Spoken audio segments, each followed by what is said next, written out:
in The Guardian, 12 in the New York Times. This is more coverage than all the leaks we have had combined. The Fifth Estate is literally ripped from the headlines. This is a current events movie, if ever I've seen one. It's the story of WikiLeaks. You know, the Julian Assange, who is still in the news now, who created this website basically with all of this classified information, which he made available to the public and other news organizations. This is the story of how WikiLeaks came about. It's sort of the nuts and bolts of how he created this thing that really took over the world. Nobody was expecting this kind of website to have this kind of impact, and it rolls on and on and on. This is a very risky movie to make right now because the story is still fluid, it's still happening, and guess what?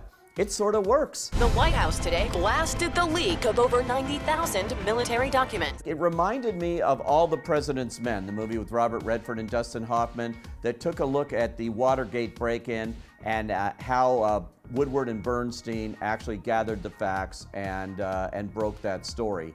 That's sort of what this is, a journalistic thriller almost. And it asks a lot of questions. It doesn't give a lot of answers. It's actually very even-handed and lets the audience think for themselves. 12 million people have seen that video. You still want to tell me you think it's just a little website? They have an agenda? Truth, justice, the American way. Helped along by the brilliant direction of Bill Condon, who did Dreamgirls and the last two Twilight movies.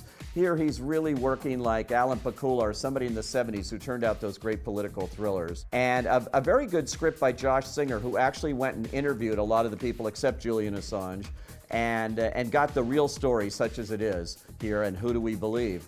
But really some fine acting in this movie. Benedict Cumberbatch looks like he could be Julian Assange's fraternal twin. They look exactly alike, and he's very convincing beyond the fact that he just looks exactly like Assange. He really nails it, gets whatever we've seen of Assange in the press conferences and on news clips, and really captures the essence of this guy. Citizen journalism, Ian. It's like a new nervous system. It looks like it's a bit twitchy. Yeah, well, getting 10,000 hits an hour can do that to you. By the way, how's your website doing? He is matched, again, by Daniel Bruhl, who was so good in Rush as Niki Lauda, the race driver, the Formula One race driver. He's equally good here as his associate, who begins to wonder just what he's gotten himself into.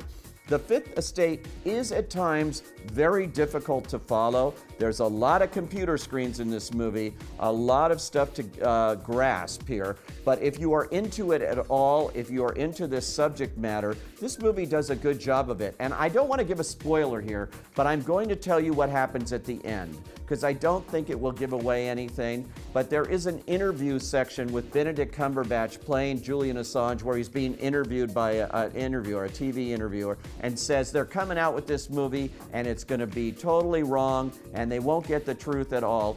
In that little scene, the filmmakers take care of his criticisms, which he's been on every news show lately, hurling at them. So this is a controversial movie, but it's a very, very good one. It's a tight thriller, and for adults looking for something a little different than the average little popcorn fare that's out now, you could do a lot worse than The Fifth Estate. I say go.